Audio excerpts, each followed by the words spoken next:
सरहदों पर बहुत तनाव है क्या? राहत इंदौरी साहब की लाइन है। सरहदों पर बहुत तनाव है क्या? ज़रा पता करो, देश में चुनाव है क्या? चुनाव तो है, लेकिन तनाव सरहदों पर तो बात की बात है। अंदर है। लोगों का कहना होता है कि जैसे चुनाव आते हैं, दंगे करवा दिए जाते हैं। शायद अगर अभी दिल्ली में जो बम धमाका हुआ है, कुछ लोग मारे गए हैं, कुछ लोग घायल हुए हैं, अगर पकड़े नहीं जाते तो सिचुएशन यही बनती कि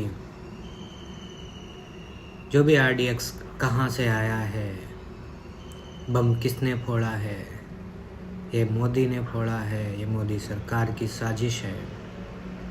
देखो, मैं नेता नहीं हूँ और ना ही मैं किसी के पक्ष में बात करता हूँ। बात सीधी है कि जो हो रहा है उसमें ना तो बीजेपी का हाथ है और शायद जो अभी हुआ है उसमें कांग्रेस का भी हाथ नहीं है। और अगर होगा तो उसने अपने पैरों पे खुद ही कुल्हाड़ी मारी है, क्योंकि इसमें कोई नाम ऐसा तो आया नहीं है कि बीजेपी ने करवा दिया है। हाँ, अगर पकड़े नहीं जाते तो ये साफ होता कि बीजेपी ने ही करवाया है, लेकिन अगर पकड़े गए हैं तो ये साफ हो गया है कि बीजेपी का हाथ तो नहीं है। अब जो बम धमाका हुआ है उसमें तुम्हारा पैंट उतरवा के तो देखा नहीं है भाई, कि हिंदू हो या मुस्लिम हो। हालांकि ये बात सही है कि जितने टेररिस्ट पकड़े जाते हैं वो मुसलमान होते हैं, लेकिन हर मुसलमान टेररिस्ट नहीं होता है, क्योंकि 1947 में जो बंटवारा हुआ था, जो कट्टर थे वो चले गए और जो कट्टर नहीं थे, जिसमें अपनापन था, वही यहाँ रुके हैं। अब उसमें से उनके बच्चे, उनके बच्चे, उनके बच्चे,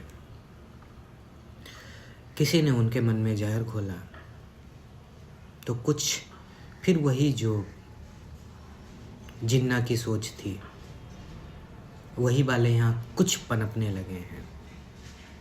और जो 1947 में जो सोच से यहाँ मुसलमान रुके थे, अभी बहुत सारे ऐसे मुसलमान हैं जिनकी सोच यही है। हिंदुस्तान उनका भी है। तो कोई हिंदू अगर आवाज़ उठाता है गलत के खिलाफ तो उसे उठाना चाहिए। अगर कोई मुस्लिम सही गलत के लिए आवाज़ उठाता है तो उसे भी सामने आना चाहिए। ये गलत है तो गलत है। जय श्री राम।